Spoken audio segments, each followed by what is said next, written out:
Alors, le numérique responsable, on sort justement d'une semaine du numérique responsable organisée dans notre territoire, sur notre territoire. En fait, le numérique responsable touche à tout ce qui est les usages du numérique depuis la conception. Alors, j'aime bien utiliser ce qu'on appelle la fresque du numérique. Je ne sais pas si vous voyez ce que je veux dire. Il y a la fresque du climat et la fresque du numérique, où on voit effectivement toute la lignée de vie depuis la conception, l'extraction de matériaux, un smartphone 80 grammes, 80 kg de matériel, des milliers de litres d'eau pour l'extraire, etc. Et donc on voit après jusqu'aux usages. Et en fait, le numérique responsable, dès lors qu'on a assisté à cette fresque numérique et dès lors qu'on comprend bien ce cycle de vie, on se dit, mais oui, mais enfin, pour faire ça, j'ai quand même utilisé un max de matériaux rares, etc. Et oui, et donc on arrive après aux chiffres que vous connaissez, hein, l'empreinte du numérique et l'impact du numérique et le gaz à effet de serre, c'est 3%, 2,7%, l'équivalent de l'aviation civile. Donc une fois qu'on a dit ça, on sait que le numérique, c'est un pharmacon. Hein. En grec, pharmacon, le remède et son poison, ou le poison et son remède.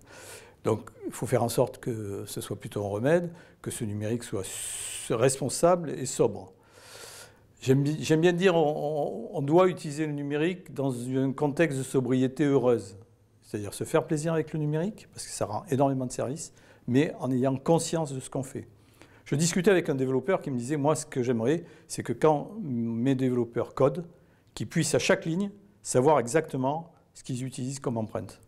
Voilà. Et à ce moment-là, chacun devient responsable et sait à quoi ça correspond et quels sont les impacts qu'il procure en utilisant le numérique.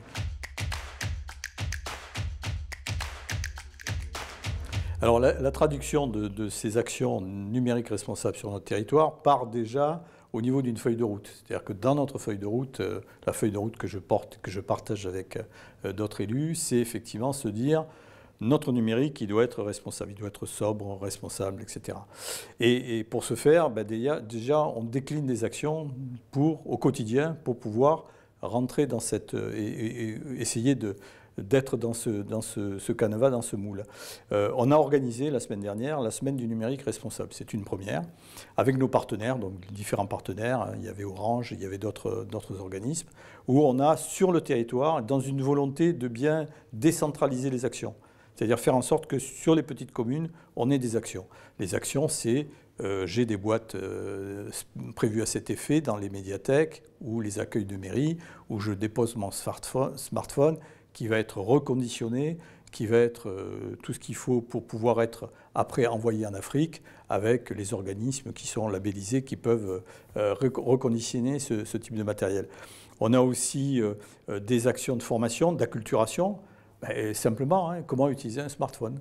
Oui, on a des ateliers où comment utiliser un smartphone. On a des ateliers sur les dangers d'utilisation du numérique.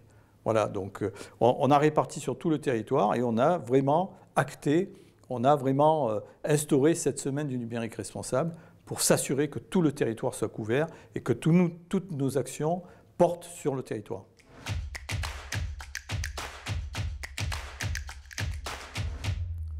Je pense que, alors, pour essayer au niveau national que cette parole-là et que ces encouragements et que cette façon de faire soit vraiment dictée et soit vraiment un comportement, on va dire, au quotidien, ça ne peut venir que des instances gouvernementales qui le font. Hein. On parle beaucoup de numérique responsable au niveau national.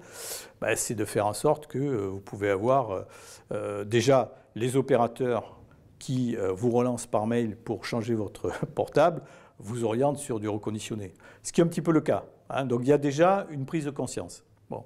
Après, c'est de faire en sorte, comme pour l'alimentation, d'orienter et de dire, voilà, j'ai un comportement qui peut être vertueux dès lors que je fais attention à la consommation de mails, de numérique, etc.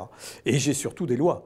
Donc la loi Rennes, la loi AGEC, nous, au niveau d'une collectivité, la loi AGEC nous impose à acheter du matériel neuf à hauteur de 20% de matériel reconditionné. Voilà, donc je renouvelle mes portables pour l'école, j'ai 20% à minima de matériel reconditionné acheté. Voilà les mesures gouvernementales qui existent déjà dans un cadre, hein, la loi Rennes et la loi AGEC.